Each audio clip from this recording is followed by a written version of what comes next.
ಯಾಕೆಂದರೆ ಸೀತೆಯನ್ನು ಪುನಃ ಸಂಗ್ರಹಿಸಿಕೊಳ್ಳಬೇಕು ಎನ್ನುವ ಕಾರಣಕ್ಕೆ ನಿಮ್ಮೆಲ್ಲರ ಸಹಕಾರದೊಂದಿಗೆ ತೊಡಗಿಕೊಂಡಂತಹ ಈ ಯುದ್ಧ ಇಂದಿಗಾಗುವಾಗ ನಾವು ಬಹಳಷ್ಟು ಪ್ರಗತಿಯನ್ನು ಸಾಧಿಸಿದ್ದೇವೆ ಎನ್ನುವುದಂತೂ ಸ್ಪಷ್ಟ. ಶತಯೋಜನ ವಿಸ್ತೀರ್ಣವಾದಂತಹ ಶರದಿಗೆ ಸೇತುವನ್ನು ಕಟ್ಟಿ ಸಮಗ್ರವಾದಂತಹ ನಮ್ಮ ಸೇನೆ ಈ ಸೈಕಲ್ ವೇಲೆಗೆ ಉತ್ತರಿಸಿ ಲಂಕೆಯವರೆಗೆ ಸಾಕು ಬೇಕಾದಂತಹ ನೋವುಗಳನ್ನು ನಾವು ಕೊಟ್ಟವರಿದ್ದೇವೆ. ಹೆಚ್ಚು ಆಡಿಕೊಳ್ಳುವುದು ಏನು? ಪ್ರತಿ ಮೃತ್ಯುವಿನಂತೆ ಭೀಕರನಾಗಿದ್ದಂತಹ ಕುಂಭಕರ್ಣನ ಅವಸಾನವಾಯಿತು. ಅವನ ಅವಸಾನದಿಂದಾಗಿ ಕುದಿತನಾದಂತಹ ರಾವಣನ ಕಡೆಯಿಂದ ಕಳುಹಿಸಲ್ಪಟ್ಟಂತಹ ದೇವಾಂತಕನೋ ನರಾಂತಕನೋ ಅವರೆಲ್ಲರನ್ನು ನಾವು ಕೊಂದು ಕಳುಹಿದರೆ ಮತ್ತೆ ಬಂದವನು ಅಧಿಕಾರಿ. ತಮ್ಮ ಲಕ್ಷ್ಮಣನು ತನ್ನದಾದಂತಹ ಅಸ್ಥಿರ ಸಾಹಸದಿಂದಾಗಿ ಅವನನ್ನು ಯಮತ್ತೂರಿಗೆ ಕಳುಹುವುದರ ಮುಖೇನ ಜಯಲಕ್ಷ್ಮಿಯನ್ನು ನಮ್ಮ ಕಡೆಗೆ ಬರುವಂತೆ ಮಾಡಿದ್ದಾನೆ. ಈ ಉತ್ಸಾಹದಲ್ಲಿ ನಾವು ಇರುವಾಗ ನಡೆದ ಘಟನೆ ಒಮ್ಮಿಂದೊಮ್ಮೆಗೆ ಮರುದಿನದ ಯುದ್ಧದಲ್ಲಿ ಇಂದ್ರಜಿತನ ಆಗಮನವಾಯಿತು. ಭೀಕರವೂ ಘೋಷಣವಾದಂತಹ ಆ ಸಮರದಲ್ಲಿ ಒಂದೊಮ್ಮೆಗೆ ನಾವು ಕೈಸೋತವರು ಹೌದು.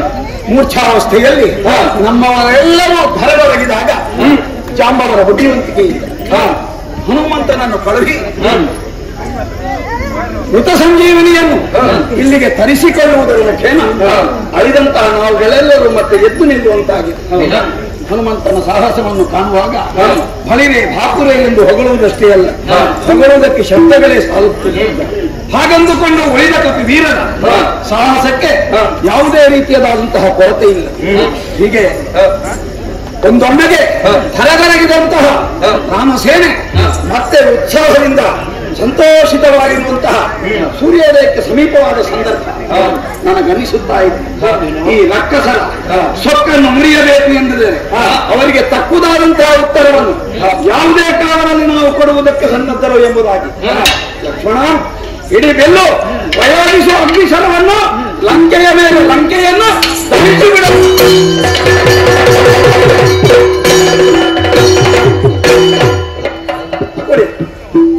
ಅಗ್ನಿ ಉರಿಯತೊಡಗಿದೆ.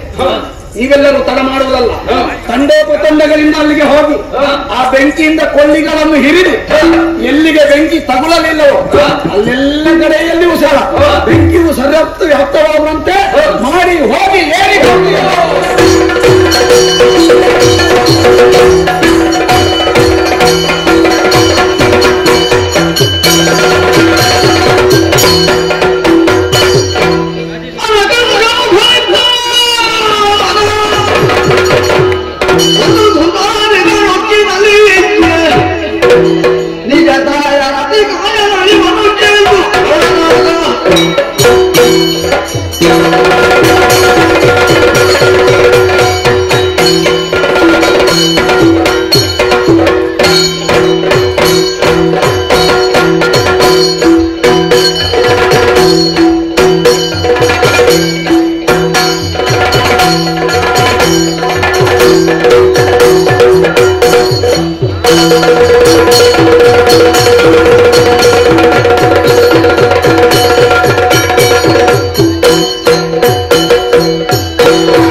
ಆಗಿರುವಂತಹ ಶಂಕರನನ್ನೇ ಪೂಜಿಸಿ ಅರ್ಚಿಸಿ ತೀರ್ಥ ಪ್ರಸಾದವನ್ನು ಸ್ವೀಕರಿಸಿ ಲಂಕಾ ರಾಜ್ಯದ ರಾಜಚಾವಡಿಯನ್ನು ಪ್ರವೇಶ ಮಾಡಿದ್ದೇನೆ.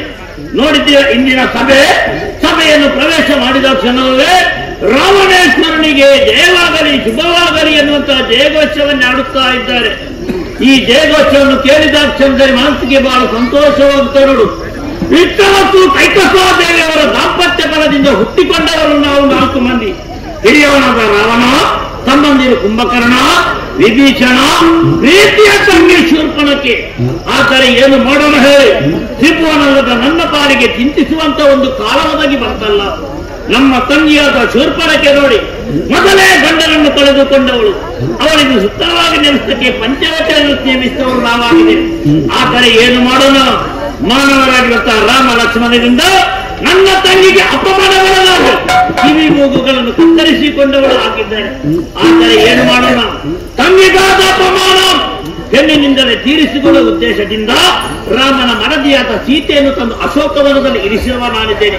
ಆದರೆ ಏನು ಮಾಡೋಣ, ಇದನ್ನು ತಿಳಿದಂತ ರಾಮ ವಿಶಾಲವಾದ ಶರದಿಗೆ ಸೇತುವೆಯನ್ನು ಬರೆದು ಲಂಕಾಪುರವನ್ನು ಪ್ರವೇಶ ಮಾಡಿದರು. ಯುದ್ಧ ನಡೆಯುತ್ತಿರುವಂತಹ ಸಂದರ್ಭ. ಆದರೆ ಇಂದಿನ ದಿವಸದಲ್ಲಿ ನರಾಂತಕ, ದೇವಾಂತಕ, ಅತಿಕಾಯ ಮೊದಲಾದ ವೀರಾದಿ ವೀರರನ್ನು ಯುದ್ಧಕ್ಕಾಗಿ ಕಳಿಸಿಕೊಟ್ಟಿದ್ದೇನೆ. ಯುದ್ಧದ ಪರಿಣಾಮದ ರೀತಿಯ ಜಾಲಕರನ್ನು ಹೇಳಿದರು. ಯುದ್ಧದಲ್ಲಿ ಎಲ್ಲರೂ ಅಳಿದು ಹೋಗಿದ್ದಾರೆ ಎಂಬ ವಿಚಾರವನ್ನು ತಿಳಿದುಕೊಂಡಿದ್ದೇನೆ. ಆದರೆ ಏನು ಮಾಡೋಣ, ಚಿಂತಿಸುವಂತಹ ಸಂದರ್ಭದಲ್ಲಿ ನನ್ನ ತಮ್ಮನಾಗುವಂತಹ ಕುಂಭಕರ್ಣ ಜಯವನ್ನು ಪಡೆದುಕೊಂಡು ಬರುತ್ತೇನೆ ಎಂಬುದು ಜಯದೀಕ್ಷನ್ನು ಓದವರಿದ್ದಾನೆ. ಆದರೆ ಜೊತೆಯಲ್ಲಿ ಚಾಲಕರನ್ನು ಕಳಿಸಿಕೊಟ್ಟವ ನಾನಿದ್ದೇನೆ. ಏನದು ಹುದ್ದೆಗೆ ಏನು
ನಿನ್ನಷ್ಟು ದೊಡ್ಡ ನಾಥ ಯಾರಿಲ್ಲ ಪಾಪಿ ಮಗನೇ.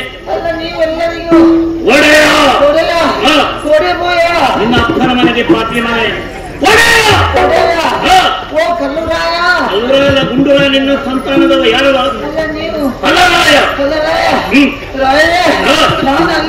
ಓಡೋಡಿ ಬಂದದ್ದು ನಿನ್ನನ್ನೇ ಕಲಿಸಿ ಕೊಟ್ಟವ ನಾನು. ನನ್ನ ತಮ್ಮನಾಗಿನ ಕುಂಭಕರ್ಣನ ಜೊತೆಯಲ್ಲಿ ಕಲಿಸಿ ಕೊಟ್ಟಿದ್ದೇನೆ. ಯುದ್ಧದ ಪರಿಣಾಮ ಏನಾಯ್ತು ಆದಷ್ಟು ಬೇಗ ಹೇಳಿ ನೋಡೋಣ. ಎಲ್ಲ ಹಾಳಾಗ್ತಾ ಉಂಟು ಅಂದ್ರೆ ಒಳ್ಳೆದೇವುದಿಲ್ವಾ? ಯಾರು ಹಾಳಾಗಿ ಹೋಗಿದ್ದಾರೆ? ಎಲ್ಲೆಲ್ಲಿ ಹಾಳಾಗುತ್ತಿರಲ್ಲ, ನಮ್ಮ ಈಶ್ವರ ಪುರವೇ ಹಾಳಾಗುವ ಲಕ್ಷಣ. ನಮ್ಮ ಪುರವೇ ಏನಾಯ್ತಾ? ಮಾಡಿ ಹಾಕ್ತಿದೆ. ಏನು ನಾನೇನು ಮಾಡಿ ಹಾಕಿದ್ದೇನೆ? ಅವತ್ತರ ಇಂದ್ರಾರಿಯನ್ನು ಕಳಿಸಿಕೊಟ್ರಲ್ಲ, ಹೌದು. ಅವನು ಹೋಗಿ ಏನು ಮಾಡಿದ? ಆರ್ಡರ್ ಮಂತ್ರನ ಎಂತದು? ಆರ್ಡರ್ ಮಂತ್ರನು ಹನುಮಂತನನ್ನು ಕಟ್ಟಿ ಹಾಕಿ ಗೊತ್ತಿದ್ದ ವಿಷಯ ಕಟ್ಟಿ ಹಾಕಿದ್ದು ಮಾತ್ರ ಅಲ್ಲ, ಅವನ ಮೂಲಕ್ಕೆ ಬಾಲಕ್ಕೆ ಬೆಂಕಿ ಕೊಟ್ಟವರು ಆ ದಿವಸ ನಡೆದ ವಿಷಯ. ಆದ್ರೆ ಅವು ಒಂದೇ ಕಡೆ ಬೆಂಕಿ ಕೊಟ್ಟಿದ್ದಾನ, ಅಲ್ಲೆಲ್ಲೆಲ್ಲೆಲ್ಲೆಲ್ಲೆಲ್ಲ ಬೆಂಕಿ ಕೊಟ್ಟಿದ್ದಾನೆ. ಎಲ್ಲವೂ ನೋಡಿದೆ, ಎಲ್ಲವೂ ಆಗಿ ಹೋಗಿದೆ. ಈಗ ಏನಾಯ್ತು? ಈಗ ಆದದ್ದು ಬಹಳ ದೊಡ್ಡ ಎಂತ ದೊಡ್ಡ ಘಟನೆ. ಈ ಸಲ ಎಷ್ಟೋ ಜನ ಕಾಪಿ ವೈರು ಬಂದಿದ್ದಾರೆ. ಎಂತದು? ಕಪಿಗಳು ಮತ್ತೊಮ್ಮೆ ಬಂದವು. ಬಂತು. ಅವತ್ತು ಒಂದು ಹಾಗೆ ಮಾಡಿದ, ಇವತ್ತು ಬರುವ ಕಪಿಗಳು ಏನೆಲ್ಲ ಮಾಡ್ತಾರೆ? ಏನು ಮಾಡಿದ್ದಾರೆ? ನಮ್ಮ ಇಡೀ ಪುರವನ್ನು ಸುಟ್ಟು ಹಾಕುವುದಕ್ಕೆ ಆಲೋಚನೆ ಮಾಡ್ತಾ ಉಂಟು. ಅರ್ಧ ಕಡೆಯಿಂದ ಸುಟ್ಟುತ್ತಾ ಉಂಟು. ಹಾಗಾಗಿ ಓಡೋಡಿ ನಿಮ್ಮ ಬಳಿಗೆ ಬಂದವನು ರಾಯರೇ, ನಾನು ನಮ್ಮಲ್ಲಿ ಸಾಮಾನ್ಯ ಇದ್ದಾರೆ. ಎಂತದು? ಅದು ಅವರ ಸುದ್ದಿ ಬೇಡ. ಸಾಮರ್ಥ್ಯ ನಮ್ಮಲ್ಲಿ ಉಂಟು. ಬೇಕಾದಷ್ಟು ಅದಲ್ಲ ಬೆಂಕಿಯನ್ನು ಶಮನಗೊಳಿಸಿದ್ದಕ್ಕೆ ಶಮನ ನಮ್ಮ ಕಡೆ ಅದು ನನಗೆ ಬಿಟ್ಟ ವಿಚಾರ. ಹೌದಲ್ವೇ? ಒಂದು ವಿಚಾರ ಹೇಳಿದೆಲ್ಲ ಹೋಗಿ ಹೊರಗೆದ್ದುಕೊಂಡು ಹೊರಗೆದ್ದು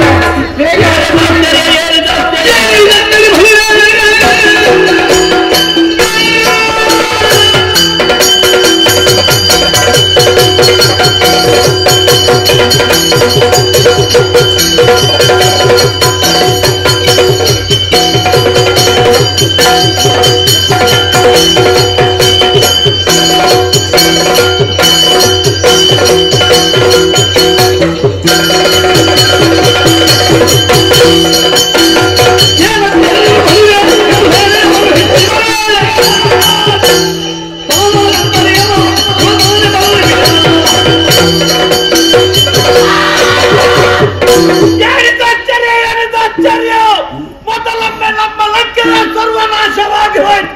ಈಗ ತಾರಕರು ಬಂದು ಹೇಳಿದಂತ ಮಾತು ಕಪಿಗಳು ನಮ್ಮ ಪುರವನ್ನು ಪ್ರವೇಶ ಮಾಡಿದಲ್ಲದೆ ಮತ್ತೊಮ್ಮೆ ಸುಡುವುದಕ್ಕೆ ಮುಂದಾಗಿದ್ದ ವಿಚಾರವನ್ನು ತಿಳಿದುಕೊಂಡಿದ್ದೇನೆ. ಅದಕ್ಕಾಗಿ ಬಂದಂತ ಕಪಿಗಳಿಗೆ ಸರಿಯಾದ ಶಾಸ್ತಿಯನ್ನು ಮಾಡಬೇಕಾದ್ದು ನನ್ನ ಕರ್ತವ್ಯ. ಅದಕ್ಕಾಗಿ ನಾನು ಮಾತ್ರ ಹೋಗುದಲ್ಲ. ಎಲ್ಲಿ ಎಲ್ಲಿ ಎಲ್ಲಿ ನಮ್ಮ ಸುಭಾಷರು ಬನ್ನಿ, ಎಲ್ಲರೂ ಸಿದ್ಧರಾಗೋಣ. ಬನ್ನಿ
ವರ್ತಮಾನ ಕಾಲದಲ್ಲಿ ರಾಮ ರಾವಣ ನಡುವಾಗುವಂತಹ ಮುಗಿಸಿ ಇತ್ತ ಕಡೆಗೆ ಬಂದವರಿದ್ದೇವೆ. ಸರಿ ಮಕ್ಕಳೇ, ಈಗಾಗಲೇ ಕೆಲ ಸಮಯಗಳು ಕಳೆದು ಹೋಗಿವೆ. ನಮ್ಮವರು ಈಗಾಗಲೇ ಕೆಲವರು ಹೊಸರಾಗಿದ್ದಾರೆ. ದುಃಖಗೊಂಡಂತಹ ನೀವುಗಳು ಇನ್ಯಾರನ್ನು ಕಳುಹುವುದು ಯುದ್ಧಕ್ಕೆ ಎಂಬ ನಿರೀಕ್ಷೆಯಲ್ಲಿರುವಂತಹ ಸಂದರ್ಭದಲ್ಲಿ ನಾವೀರುವರು ತೀರ್ಮಾನ ಮಾಡಿಕೊಂಡೇ ಬಂದಿದ್ದೇವೆ. ರಣಕ್ಷೇತ್ರಕ್ಕೆ ನಾವು ಹೋಗ್ತೇವೆ. ನಿಮಿಷದಲ್ಲಿ ಜಯಶ್ರೀಯನ್ನು ತಂದೊಪ್ಪಿಸ್ತೇವೆ.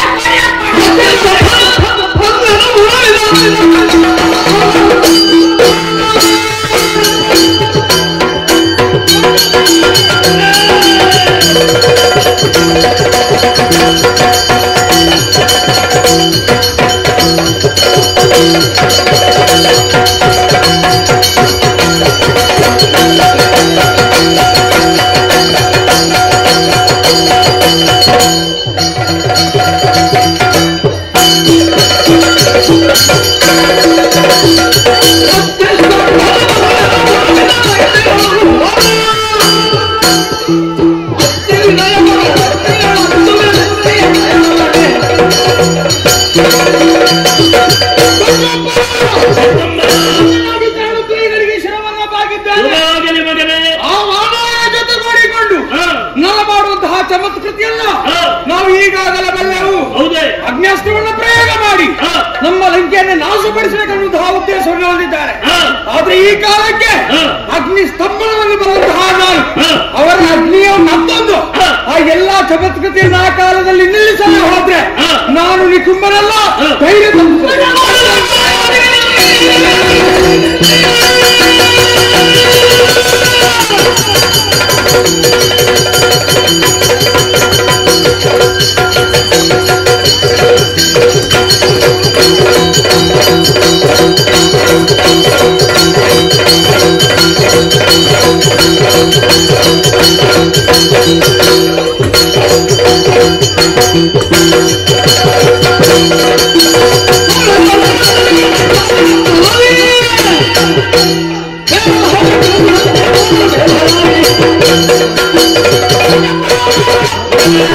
ಪೂರ್ವಲೋಕದಲ್ಲಿ ಶ್ರೇಷ್ಠವಾದುದೇ ಸ್ವರ್ಗಲೋಕ. ಆ ಸ್ವರ್ಗಲೋಕದಲ್ಲಿರುವಂತಹ ಖಂಡಾದಿಯರು ನಮ್ಮನಾದಂತಹ ವಿಕ್ರಮಾತಿಶಯಗಳನ್ನು ಹೊಗಳುವ ದಿನದಲ್ಲಿ ಇಂದು ರಣಕ್ಷೇತ್ರದಲ್ಲಿ ಹೋರಾಡಿ ಬರ್ತಾರೆ.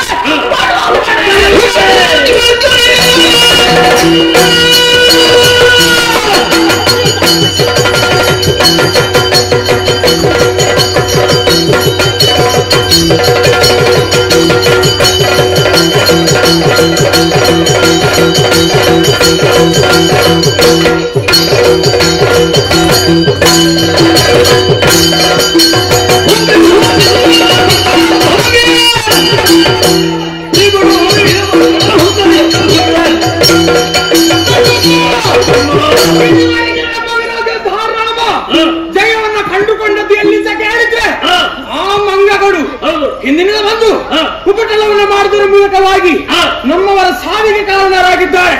ಅಂತಹ ಕಪಿಗಳು ಎದುರಾಗಿ ಬಂದರು ಅಂತಾದ್ರೆ ಅವರ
ಯುದ್ಧಕ್ಕಾಗಿ ಸಿದ್ಧರಾಗುವ ಸಂದರ್ಭದಲ್ಲಿ ಮಧ್ಯಪಥದಲ್ಲಿ ಬಂದಿದ್ದೀರಿ. ದೊಡ್ಡಪ್ಪ, ನಮಗೆ ಅಪ್ಪನನ್ನು ಕೊಡಿ, ನಾವು ಹೋಗ್ತೇವೆ. ಹೋಗ್ತೇವೆ ರಾಮ ಲಕ್ಷ್ಮಣ ಇದ್ದಕ್ಕಾಗಿ. ಇದುವರೆಗೆ ನಿಮಗೆ ನಿದ್ದೆ ಇಲ್ಲ ಯಾಕೆ? ಆ ರಾಮ ಲಕ್ಷ್ಮಣರು ಜೀವಂತ ಇದ್ದಾರೆ. ಹೌದು ಮಗನೇ. ಸತ್ರ ಮತ್ಯಾದ್ರೂ ಮಲಗಿದ್ದೀರಿ? ಹೌದು. ಅಷ್ಟೇ ಬೇಕಾದ್ರೆ. ಆದ್ರೆ ನಿಮ್ಮ ಪೌರುಷಕ್ಕೆ ಯಾರಾದ್ರೂ ಮೆಚ್ಚಲೇಬೇಕು ಮಕ್ಕಳೇ. ಈ ವೇಳೆ ಇದ್ದಕ್ಕಾಗಿ ನಿಮ್ಮನ್ನು ಕಲಿಸಿ ಕೊಟ್ರೆ ಯಾರಾದ್ರೂ ಲೋಕದ ಜನರು ಎಡೆ ಹೆಡೆರು ಮಾಡಿದ್ರೆ ಏನು ಹೇಳ್ತಾರೆ? ಸಣ್ಣ ಪ್ರಾಯದ ಮಕ್ಕಳು ಇವಾಗಿದ್ದೀರಿ, ಯುದ್ಧಕ್ಕಾಗಿ ಹೋಗುದು ಸರಿಯಲ್ಲ. ಯಾಕೆಂದ್ರೆ ಮೊದಲೇ ನಿಮ್ಮ ಅಪ್ಪನನ್ನು ಯುದ್ಧಕ್ಕಾಗಿ ಕಲಿಸಿ ಕೊಟ್ಟವನ ರಾಮನಿಂದ ಹತನಾಗಿ ಹೋಗಿದ್ದಾನೆ. ಆ ಚಿಂತೆಯ ದುಃಖವನ್ನೇ ಮೊದಲಾಗಿ ನಾನು ಬಾಧಿಸ್ತಾ ಇರುವಾಗ ಯುದ್ಧಕ್ಕಾಗಿ ಹೊರಟು ನಿಂತವರಲ್ಲ ಮಗನೇ. ನೀವು ಈಗ ಯುದ್ಧ ಮಾಡುವ ಪ್ರಾಯ ಮಕ್ಕಳೇ ಅಲ್ಲವೇ ಅಲ್ಲ? ಜೊತೆ ಮಕ್ಕಳ ಜೊತೆಯಲ್ಲಿ ಆಟವಾಟ ಮಾಡಬೇಕಂತ ನೀವು ಮಕ್ಕಳಾಗಿದ್ದೀರಿ. ಅದಕ್ಕಾಗಿ ಯುದ್ಧಕ್ಕಾಗಿ ಹೋಗುದು ಸರಿಯಲ್ಲ. ಹೋಗಿ ಹೊರಗಿಟ್ಟುಕೊಳ್ಳಿ.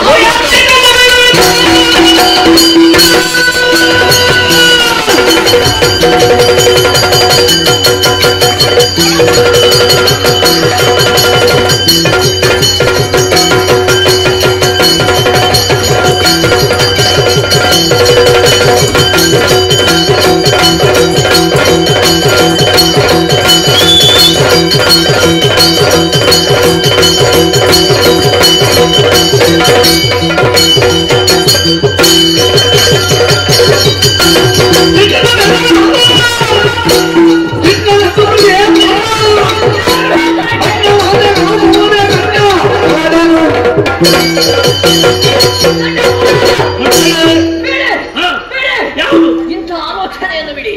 ಚಿಣ್ಣರು ನಾವೆಲ್ಲ ಹಾಗೆ ಹೇಳ್ತಾ ಇದ್ದೀವಿ. ಸಿಂಹಾರಾಜನ ತುಡುಕಿ ಯಾವತ್ತಾದ್ರೂ ಕರಿಗಳು ಬದುಕುವುದುಂಟೆ? ಇಂದಿನ ಭವನದಲ್ಲಿ ನಾವಿರುವರು ಸಿಂಹದ ಮರಿಗಳು. ನಮ್ಮ ಪಾಲಿಗೆ ಅವರೆಂತಹ ಆನೆಯಂತಹ ಬಲಿಷ್ಠ ಸೈನ್ಯವನ್ನು ಎದುರಾಗಿ ತಂದರೂ ಕೂಡ ಅವರನ್ನು ಗೆಲ್ತೇವೆ. ಆ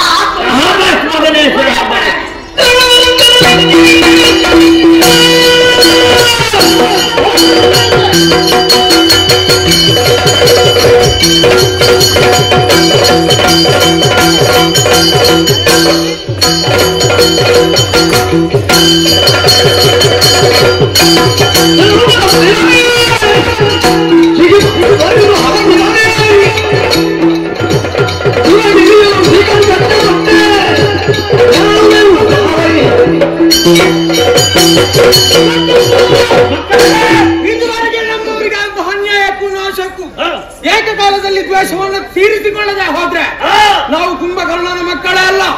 ಇಷ್ಟು ಸಾಕೆ? ಅಷ್ಟೇ ಯಾಕೆ? ಇದು ಒಂದು ವೇಳೆ ಆ ರಾಮ ಲಕ್ಷ್ಮಣರನ್ನು ಕೊಲ್ಲದೆ ಹೋದ್ರೆ ಯಾವ ಪಾಪ ನಮಗೆ ಬರಲಿ ಅಂತ ಹೇಳ್ತೇನೆ ಗೊತ್ತು? ಅನುದಿನವೂ ನೀವು ಯಾರನ್ನು ಪೂಜೆ ಮಾಡ್ತೀರೋ ಆ ಶಿವಲಿಂಗಕ್ಕೆ ಎಡೆ ಕಾಲಿನಿಂದ ಮೆಟ್ಟಿಯ ದೋಷ ನಮಗೆ ಬರ್ತದೆ. ಆಚೆ ಮಾಡಿ ನಿಮ್ಮ ವೀರತನ ಸೂರತನ ನಿಮ್ಮ ಪರಾಕ್ರಮಗೆ ಯಾರಾದರೂ ಮೆಚ್ಚಲೇರಿ? ಬೇಡವೆಂದರು ಛಲವನ್ನೇ ಹಿಡಿಯುತ್ತಾ ಇದ್ದೀರಿ. ಸಿಂಹದ ಉದರಲ್ಲಿ ಸಿಂಹದವರೇ ಹುಟ್ಟಬೇಕೆನ್ನು ಕುರಿಮರಿ ಹುಟ್ಟುವುದಕ್ಕೆ ಸಾಧ್ಯ ಉಂಟೆ? ಸಾಧ್ಯವೇ ಇಲ್ಲ ಮಗನೇ. ಯುದ್ಧಕ್ಕಾಗಿ ಹೊರಟು ನಿಂತವರು ಕಲಿಸಿಕೊಡಬೇಕಾದ್ದು ನನ್ನ ಕರ್ತವ್ಯ. ಅದಕ್ಕಾಗಿ ನೋಡಿ, ಬಂಗಾರದ ಹುಂಬಟ್ಟ ರಣವಿಜಯವನ್ನು ಕೊಟ್ಟಿದ್ದೇನೆ, ಆಯುಧವನ್ನು ಕೊಟ್ಟಿದ್ದೇನೆ. ನಾವು ನಂಬಿಕೊಂಡಂತ ಪರಮೇಶ್ವರ ಸದಾ ನಿಮ್ಮ ಬಳಿ ಅನುಗ್ರಹಿಸಲೆಂದು ಆರಿಸ್ತಾ ಇದ್ದೇನೆ. ಹೋಗಿ ಜಯಿಸುವನಾಗಿದ್ದೇನೆ.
ನಾವು ಹೋದೆವು ಇಲ್ವೇ ಇಲ್ಲ.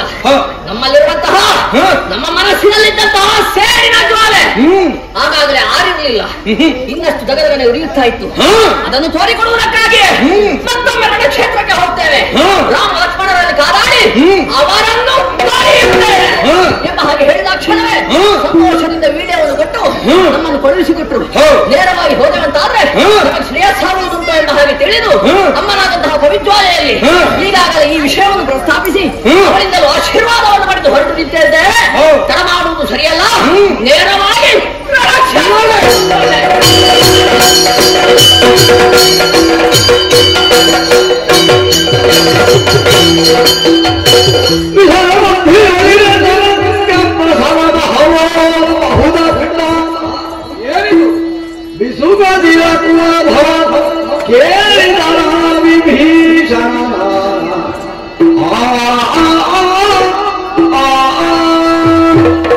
ವಿಭೀಷಣ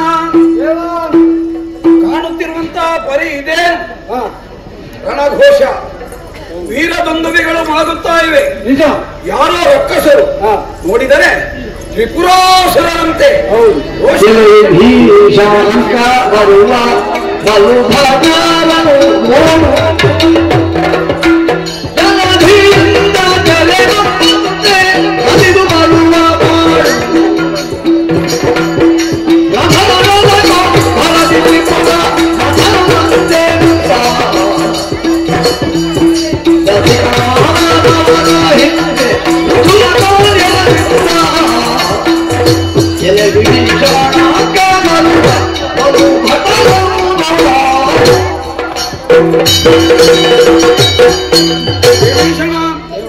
ಲಂಕೆಯ ಸಮಗ್ರ ವಿಚಾರವನ್ನು ಬಲ್ಲವನು ನೀನು.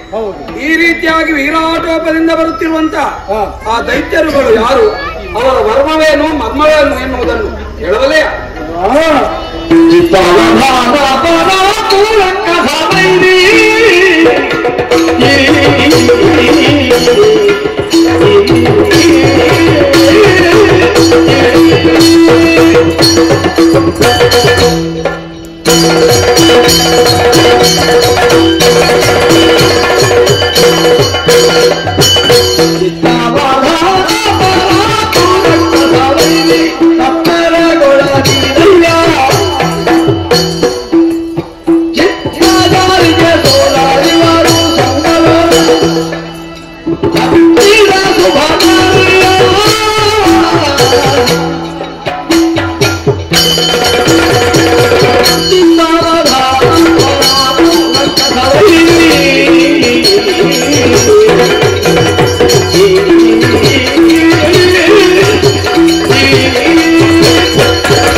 ಮಾಡಿದಂತೆ ಕುಂಭಕರ್ಣಾದಿಗಳನ್ನು ಕೊಂದು ಮುಗಿಸಿದವರು ತಾವು. ಸೀತಾನ್ವೇಷಣಿಗಂತ ಬಂದಂತೂ ಹನುಮಂತ ಲಂಕೆಯನ್ನು ಸುಟ್ಟು ಕಳಕಲು ಮಾಡಿ ಹಾಕಿದ್ದಾನೆ. ಈ ಹೊತ್ತಿನಲ್ಲಿ ಮತ್ತೊಮ್ಮೆ ಸನ್ನಿವೇಶ ಸೃಷ್ಟಿಯಾಗಿದೆ. ಅದನ್ನು ನಂದಿಸುತ್ತಾ ಮುಂದಕ್ಕೆ ಬರುವವರು ಯಾರು, ವೀರರು ಯಾರು ಎಂದಾಕ್ಷರದಲ್ಲಿ ಬಂದವರು ಇಬ್ಬರು. ಹೌದು, ಕುಂಭಕರ್ಣನ ಮಕ್ಕಳು ಕುಂಭ ನಿಕುಂಭ ಎಂಬುದಾಗಿ ಹೆಸರು ಬರುವುದು. ಅವನು ಸಾಮಾನ್ಯರಂತಲ್ಲ, ವೀರರು, ಪರಾಕ್ರಮಿಗಳು, ಪರಶಿವನಿಗಂತಲೂ ಮಿಗಿಲಾದವರು. ಅಷ್ಟು ಪರಾಕ್ರಮವನ್ನು ಅವರನ್ನು ಗೆಲ್ಲುವಂತ ವೀರರು ನಮ್ಮಲ್ಲಿ ಯಾರಿದ್ದಾರೆ ದೇವ? ಅಷ್ಟು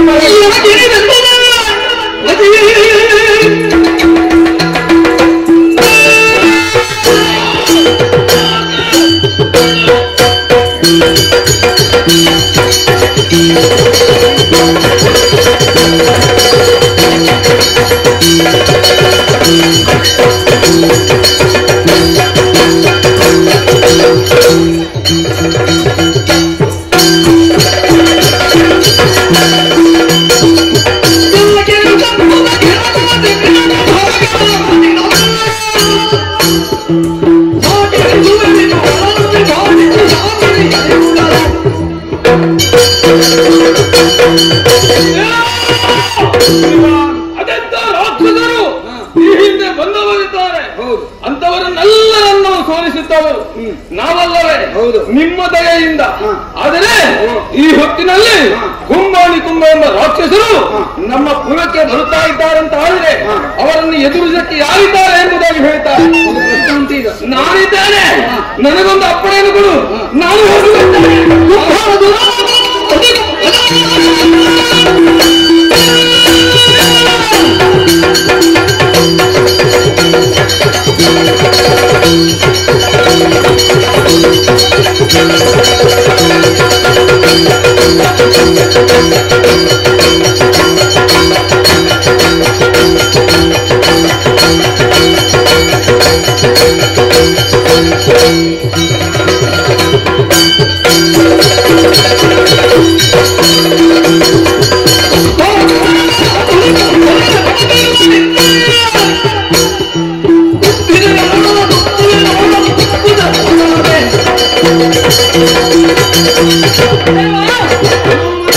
ನೀನು ಚಿಂತಿಸುವಂತ ಅವಶ್ಯಕತೆ ಇಲ್ಲ. ಬಂದಿರೋ ಎಷ್ಟೊಂದ ಪರಾಕ್ರಮಿ ಆದ್ರೆ ಸಹ ಅವರನ್ನು ಸೋಲಿಸಿ ನಿಮಗೆ ಜಯವನ್ನು ನಾ ತಂದು ಕೊಡ್ತೇನೆ. ಸಂತೋಷವಾಯಿತು.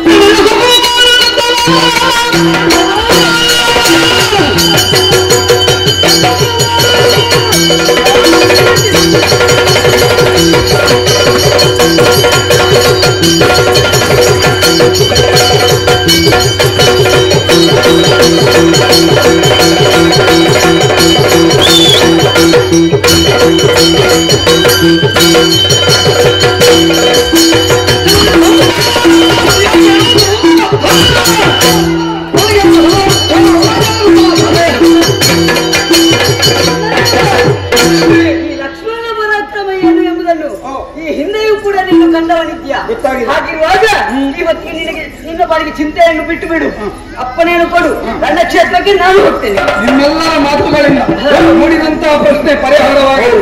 ವಿಭೀಷಣ, ನೋಡು ನಮ್ಮವರ ಭೇದನ್ನು ಇನ್ನ ಮೇಲೆ ತಡ ಮಾಡೋದು ಯಾಕೆ? ಹೋಗಿ ಜಯ ಶ್ರೀರಾಮ.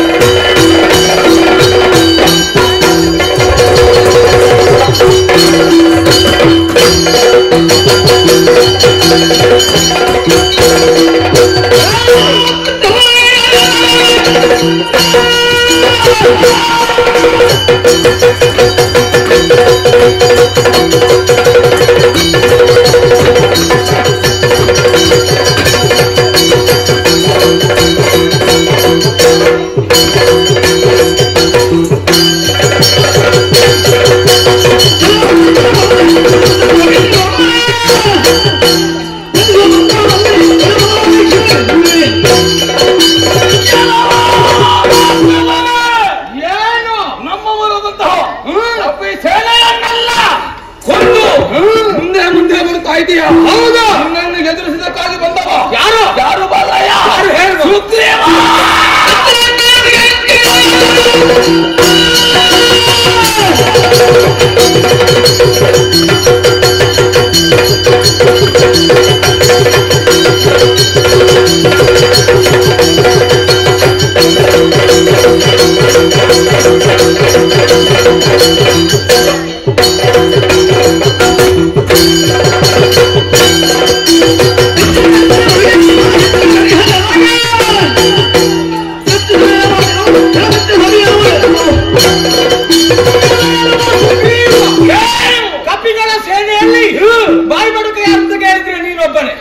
ಕೈಯಿಂದ ಏನೂ ಆಗದಿದ್ರು ಕೂಡ ನಾನಿದ್ದೇನೆ, ನಾನು ಹೋಗುತ್ತೇನೆ. ಅಣ್ಣ ತಮ್ಮಂದಿರ ಪರಿಚಯ ಅಂತ ನಿನಗೆ ಗೊತ್ತುಂಟೇನು? ಬಾಂಧವ್ಯವನ್ನು ಕಳೆದು ನಿನ್ನ ಅಣ್ಣನ ಧಾವಾರಿಯನ್ನ ರಾಮನ ಜೊತೆಗೂಡಿಕೊಂಡು ಬಂದವ ಅಂತಹ ಪಾಪಿ ನೀನು ಈ ಕಾಲಕ್ಕೆ ನನ್ನ ವಿಭಾಗದಲ್ಲಿ ಬಂದು ಕಪಿಗಳನ್ನು ನಾಶ ಮಾಡಿದೆ. ಹೆಚ್ಚಿಗೆ ಈಗಲೇ ನಿನ್ನ ತಲೆ ಹೊರಸ್ತದೆ ಯಾರು ಕೇಳ್ತಾರೆ?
ಪ್ರಭು ಶ್ರೀರಾಮನ ಮಾಡಿದೆ ಅಂತ ಸೀತೆಯನ್ನು ಕದ್ದುಕೊಂಡು ಹೋಗಿದ್ದಿ. ಒಳ್ಳೆ ಮಾತಿನ ಬಿಟ್ಟು ಕೊಟ್ಟ ಸರಿ ಬಿಟ್ಟು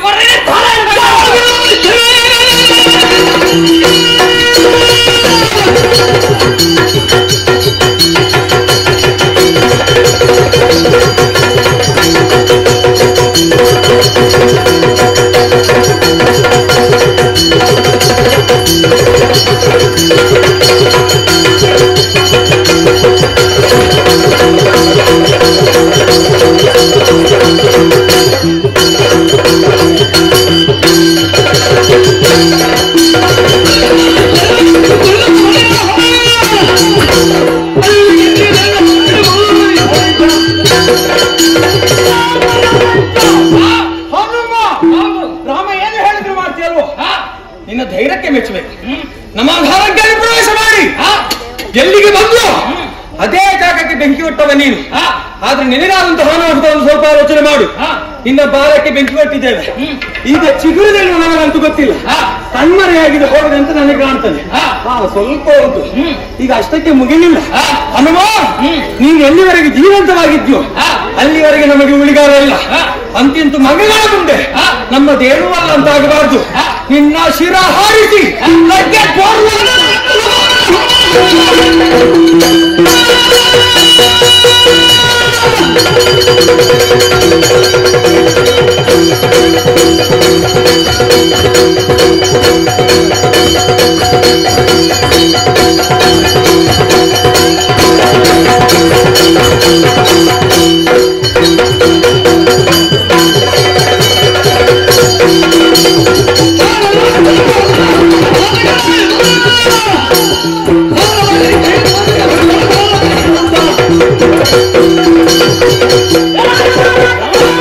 ನಿನಗೆ ಹನುಮಂತನಿಂದಲೇ ಬರಲು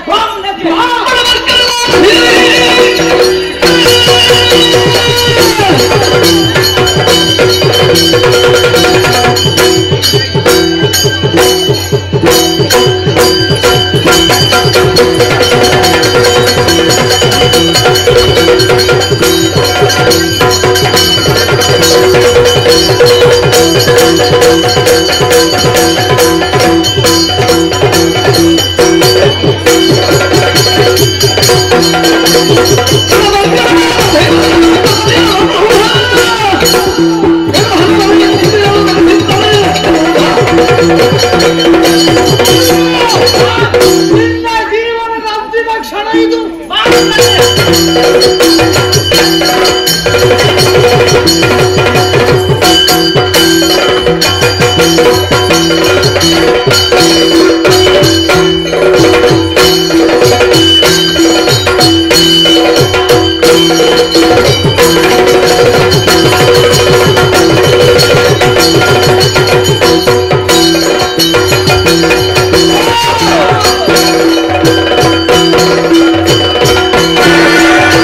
ನಮ್ಮ ಈ ಚಾನೆಲ್ ಅನ್ನು ಸಬ್ಸ್ಕ್ರೈಬ್ ಮಾಡದೇ ಇದ್ದವರು ಆದಷ್ಟು ಬೇಗನೆ ಸಬ್ಸ್ಕ್ರೈಬ್ ಮಾಡಿ ನಮ್ಮನ್ನು